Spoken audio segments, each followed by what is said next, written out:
नमस्कार, मैं हूं आपके साथ दीपिका नरुका और आप देख रहे हैं न्यूज़ 21। रुक करेंगे आज के कुछ खास खबरों का। आईएएस बनने के बाद पहली बार पैतृक गांव मोड़ी कला पहुंची मृणालिका राठौर का गर्मजोशी के साथ किया स्वागत। सरपंच प्रतिनिधि शिवपाल सिंह मातवा के नेतृत्व में ग्रामीणों ने घोड़ी पर बैठाकर जुलूस निकाला। स्वागत कार्यक्रम को संबोधित करते हुए आईएएस मृणालिका ने कहा, मेरे पहले 4 प्रीलिम्स को क्यों नहीं निकले, शायद टाइम मैनेजमेंट भी एक कारण हो सकता है। मेरा नॉन प्रॉफिट में जो शिक्षा के क्षेत्र में काम था उसने हमेशा मुझे मोटिवेट किया। फाइनल रिजल्ट में मुझे पूरा विश्वास था कि लिस्ट में नाम आ जाएगा। रैंक को लेकर बिल्कुल भी कंफर्म नहीं थी। इस बार रैंक 53 हिंदी मीडियम है। हिंदी मीडियम की एक समस्या यह है कि बच्चे कम होने के कारण रिसोर्स कम है। बच्चे आगे बढ़कर डिमांड करेंगे तो रिसोर्स भी बढ़ जाएंगे। बिजनेस भी ऐसे ही वर्क करता है। ऐसा नहीं कि मौजूदा रिसोर्स में कोई भी स्टूडेंट अच्छे रैंक नहीं ला सके। यूट्यूब पर वीडियो देखिए तथा टाइटल क्लियर कीजिए। यूपीएससी में मेरा मानना है कि मीडियम का कोई लेना देना नहीं है। मेरी इच्छा थी कि समाज के लिए एक महिला होने के नाते एक अच्छा उदाहरण पेश करूं ताकि और भी महिलाएं प्रेरित हो सके। आईएएस के लिए तो माता पिता हमेशा मोटिवेट करते थे। सीनियर सेकेंडरी पास करते दिल्ली की लेडी श्रीराम कॉलेज में यही सोचकर गई थी कि आईएएस बनना है। वहां जाकर मैं सोशल वर्क में इन्वॉल्व हो गई। कॉलेज के पास चहल नामक से कम्युनिटी प्रोजेक्ट था जहाँ मैं पढ़ाया करती थी। टीच फॉर इंडिया इनिशिएटिव था। गवर्नमेंट स्कूल से पढ़ने में वहाँ रुचि हो गई। वहाँ अच्छा लगा तो अपना खुद का इनिशिएटिव चालू कर दिया। स्कूल के साथ काम करने का मैं इन गतिविधियों में इतना व्यस्त हो गई कि आईएएस बनने के बारे में सोच नहीं सकती थी। तब मैंने महसूस किया कि जिस तबके में मैं आती हूँ, मेरी बात अगर मैं ऑफिसर बनकर रखूँगी तो ज़्यादा वैल्यू होगी। जो मैं बदलाव लाने का प्रयास कर रही हूँ, एक ऑफिसर बनने के बाद ज़्यादा प्रभावी कार्य कर सकूँगी। इसके लिए मैनेजमेंट काफ़ी डिफ़िकल्ट था। मेरे पहले 4 प्रीलिम्स क्यों नहीं निकले, शायद टाइम मैनेजमेंट भी एक कारण हो सकता था। मेरा नॉन प्रॉफिट में जो शिक्षा के क्षेत्र में काम था उसने मुझे हमेशा मोटिवेट किया। फाइनल रिजल्ट में मुझे पूरा विश्वास था कि लिस्ट में नाम आ जाएगा। रैंक को लेकर बिल्कुल भी कंफर्म नहीं थी। इस बार 53वीं रैंक हिंदी मीडियम से है। हिंदी मीडियम की एक समस्या है कि बच्चे कम होने के कारण रिसोर्स कम रहते हैं।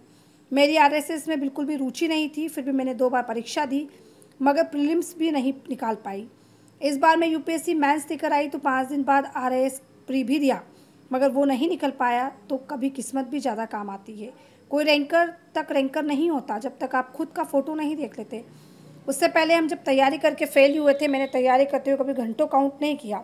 मैं कहीं ना कहीं व्यस्त रहती थी। मैंने कंटेंट को कवर करने पर ज़्यादा फोकस किया। 5 सालों में बनाए नोट्स को रिवाइज किया। सफलता में परिजन दोस्त का अहम रोल है। मेरी इच्छा थी कि कुछ बेहतर कर सकूं खुद के लिए, सोसाइटी के लिए, एज अ वुमेन एक अच्छा एग्जाम्पल सेट करूं ताकि और औरतें भी इंस्पायर हो सकें। तो उसी थॉट के साथ मैंने शुरू किया था। तो एजुकेशन सारे जयपुर से हुआ? हाँ सर, मेरी एजुकेशन जयपुर से थी, लेकिन 12th के बाद मैंने लेडी श्रीराम कॉलेज में एडमिशन ले लिया था, दिल्ली यूनिवर्सिटी 2015 में। तो आईएएस का आपके मन में कब से था कि आईएएस बनना है? ऐसा कब, कैसे? सर मम्मी पापा तो बचपन से ही कहते थे, 11th और 12th से ही, और मैं भी सोच के तो लेडी श्रीराम कॉलेज यही कही थी कि अब तैयारी करूंगी। पर वहाँ जाके मैं सोशल वर्क में इन्वॉल्व हो गई थी। जहाँ हमारा कॉलेज था उसके पास में एक कम्युनिटी प्रोजेक्ट था चहल, वहाँ पे मैं पढ़ाया करती थी। तो वहीं से टीच फॉर इंडिया करके एक इनिशिएटिव था गवर्नमेंट स्कूल्स में पढ़ाने का, वहाँ इंटरेस्ट हो गया सर। वहाँ अच्छा लगा तो अपना खुद का इनिशिएटिव चालू कर लिया, एक स्कूल के साथ काम करने का। तो कहीं ना कहीं उसमें रम गई, तो सोचा ही नहीं कि भाई मुझे तैयारी करनी है सर। फिर कुछ ऐसा मुझे महसूस हुआ कि जिस तबके से मैं आती हूँ वहाँ पर मैं जो भी बात रखना चाहती हूँ, अगर मैं एक ऑफिसर बन के रखूँगी तो उसको ज़्यादा सुना जाएगा, उसकी ज़्यादा वैल्यू होगी। तो अगर मैं कहूँगी औरतों की इज्जत ज़्यादा हो तो उसकी वैल्यू ज़्यादा होगी अगर मैं एक ऑफिसर बन पाऊँगी। तो उस विचार के साथ मैंने सोचा सर शायद कि अभी जो मैं बदलाव लाने की कोशिश कर रही हूँ, अगर मैं एक ऑफिसर बन जाती हूँ तो मैं एक ज़्यादा बड़े स्केल पे उस बदलाव को ला पाऊंगी डेली डे बेसिस पे। तो आप एक एनजीओ के साथ में आपने मतलब इतना समय कैसे मैनेज करती है आईएएस की तैयारी को लेकर? सर मतलब ऑब्वियसली मैनेजमेंट डिफिकल्ट था।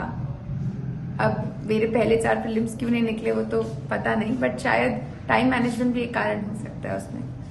बट सर जो मेरा नॉन प्रॉफिट में काम था, एजुकेशन सेक्टर में काम था, बच्चों के साथ काम था, उससे मुझे हमेशा मोटिवेशन नहीं मिली। ऐसा नहीं लगा कि वो मेरे रास्ते का वो है। कई कॉर्पोरेट में हम काम करते हैं तो हम हमेशा फ्रस्ट्रेटेड रहते हैं कि काम भी करें और तैयारी भी करें, लेकिन जब बच्चों के साथ काम करते हैं तो हमें प्रेरणा ही मिलती है कि अरे वाह, आज एनर्जी आ गई, अब आके पढ़ाई करते हैं। फाइनल रिजल्ट आया तब पूरी तरह आश्वस्त है कि आपका इसमें हो जाएगा? सर मैं कॉन्फिडेंट थी कि लिस्ट में नाम आ जाएगा। रैंक का मुझे नहीं पता था। तो जैसे हिंदी मीडियम के युवाओं के लिए थोड़ा सा डिफिकल्टी एग्जाम है सर, हाँ, उसके लिए आप क्या कहना चाहेंगे? सर मैं यही कहना चाहूंगी कि अब की बार रैंक 53 हिंदी मीडियम से है। Is the Hindi medium topper. उनको कोई टेंशन नहीं है उनकी सर्विस एलोकेशन की, किसी चीज की। वो रैंक 53 है, तो अगर वो कर सकते हैं हिंदी मीडियम से तो कोई भी कर सकता है। बस हिंदी मीडियम में प्रॉब्लम है कि रिसोर्सेज कम है, क्योंकि बच्चे कम हैं। लेकिन आप अगर बच्चे आगे बढ़ बढ़ के डिमांड करेंगे तो रिसोर्सेज बन जाएंगे, क्योंकि मार्केट तो ऐसे ही काम करता है। लेकिन ऑलरेडी जो रिसोर्सेज है उससे आप रैंक भी ला सकते हैं, सर्विस भी ले सकते हैं, और आपके पास क्लियर कट एग्जाम्पल है। सो डोंट वरी, यूट्यूब पे देखिए, गाइडेंस लीजिए, and I am sure you can do it. Because medium का मेरे हिसाब से कुछ लेना देना नहीं है यूपीएससी में, बस रिसोर्सेज होने चाहिए। सरकारी सेवाओं में जाकर आप किस प्रकार लोगों की हेल्प करना चाहेंगे? सर जैसा मैंने कहा, ये है ही सेवा।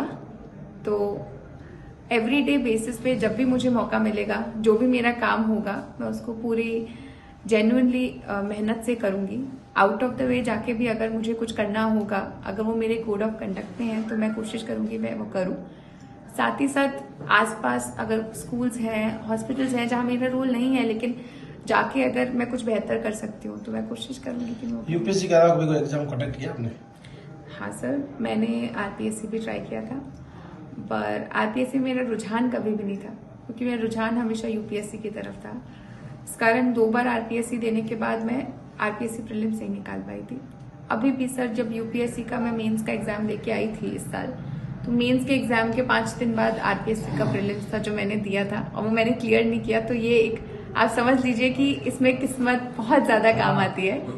तो कोई रैंकर तब तक नहीं होता जब तक आपको उसकी फोटो नहीं दिखती। उससे पहले हम सब तैयारी करके फेल ही हो रहे होते हैं। लगभग कितने घंटे तैयारी की आपने?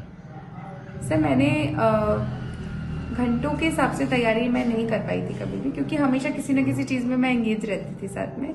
तो मैं कितना कंटेंट कवर कर सकती हूँ, मैंने उस पर ध्यान दिया कि मैं ज्यादा से ज्यादा कंटेंट को कवर कर पाऊँ। मेरी एक बुक लिस्ट थी, उस बुक लिस्ट को सर पिछले मैंने मान लीजिए 4-5 साल लगातार यूपीएससी ही पढ़ा है, तो उन्हीं किताबों को कोई नंबर नहीं है, नंबर ऑफ टाइम्स मैंने रिपीट किया है। तो मैंने बस आउटकम पे ध्यान दिया, नंबर ऑफ आवर्स पे ध्यान नहीं दिया। इस सफलता में सबसे ज्यादा आपका जो सहयोगी रहा, घर वाले या कोई और आपको लगता है? सर मेरी फैमिली, मेरी इमीडिएट फैमिली, मेरे पेरेंट्स, मेरे भाई बहन, और मेरे कुछ चुनिंदा दोस्त जो हमेशा मेरे साथ थे, उनके बिना ये नहीं होता।